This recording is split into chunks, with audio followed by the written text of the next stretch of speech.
Hey everybody, may the 4th be with you. Today is Star Wars Day, and what better way to celebrate than to launch a new exciting build. This is Thrawn's Chimaera as seen in the live-action Ahsoka show, and it comes with the Hyperdrive ring. If you're unfamiliar with this variant of the Star Destroyer, let me explain. At the end of the Star Wars Rebels series, Thrawn's Star Destroyer the Chimaera got damaged and taken out of the regular Star Wars universe by Purgil, which are basically space rails that can travel through hyperspace. In an attempt to go back to the main Star Wars galaxy, they tried to repair it with these gold platings and gave it a hyperdrive ring because 2 of the main engines were severely damaged, and that's basically what we have here. This model was designed by BrickVault, who is a new designer in the BrickVault family, and what an epic entrance he made with this build. Remember, if you want to build this model with or without the hyperdrive ring, you can find the building instructions and parts list on our website brickvault.toys, and during our May 4th celebrations you can find not only this build, but all of our Star Wars instructions for 35%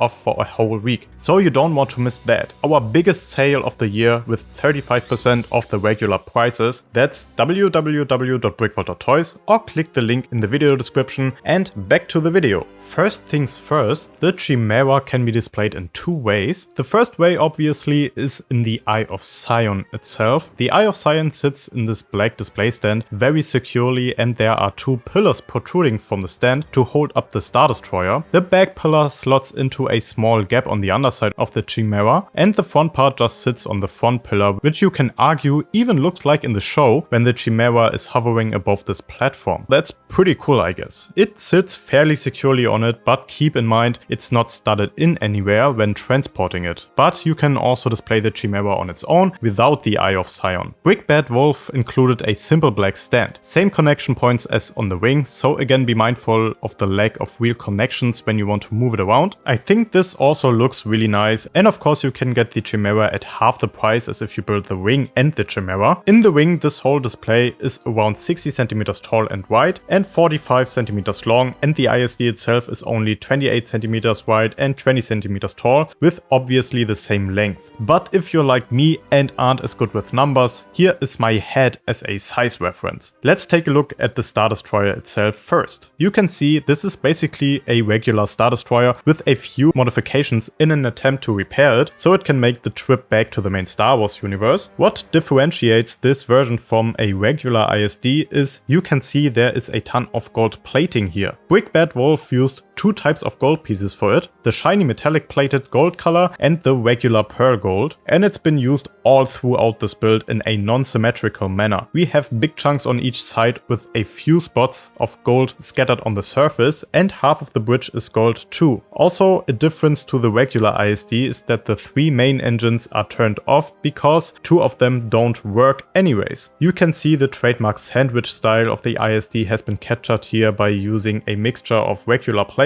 like in the front using wedge plates, and a ton of snot, which means studs not on top. In my opinion, this is the perfect balance between studded and smooth surfaces, and I think BrickVault did a phenomenal job using all this snot because it allowed some sections to be recessed a bit more than others, which is a detail that you oftentimes see mock builders achieve using regular stacked plates. But these bricks on the sides make for a much more interesting look and make the model look much more advanced and high-end than other MOCs of this kind or even Lego sets. The building process was also really interesting, and the model is pretty sturdy, but we'll come to that later on in the video. You basically start with the skeleton of the model and create connection points for the snot assemblies that get attached afterwards. And after that you build these long sub-assemblies that get attached to the sides, which was extremely satisfying to do. And at the end of the build you build up the sandwich bridge assembly and the main bridge, which you have to be a little more careful while doing that, because you don't want to break anything while pushing on on the top to put plates there. But in the meantime, you already built the stand at the perfect time right before it would become tricky, so it was all very well rounded. Just how everything comes together is so nice to look at. Gaps are almost not present in this build, and it feels like a ton of time and effort has been put into this to pretty much perfect it to the T. Also, the greebling in between the layers is just awesome. Bars, clips, hinge pieces, paint roller pieces, and even a walkie-talkie is integrated into the side. So cool attention to detail. But the coolest thing about this model I haven't even showed you yet, and that's the underside. The Chimaera is the name of this crest and originally the symbol of the Maroska subclan, and Thrawn just adopted this symbol as his own and also used the name for his personal Imperial Star Destroyer, which is what this is, obviously. But just take a look at this detail. This is just too cool. Down here you can also see one of the hangars that the Tantive 4 was captured in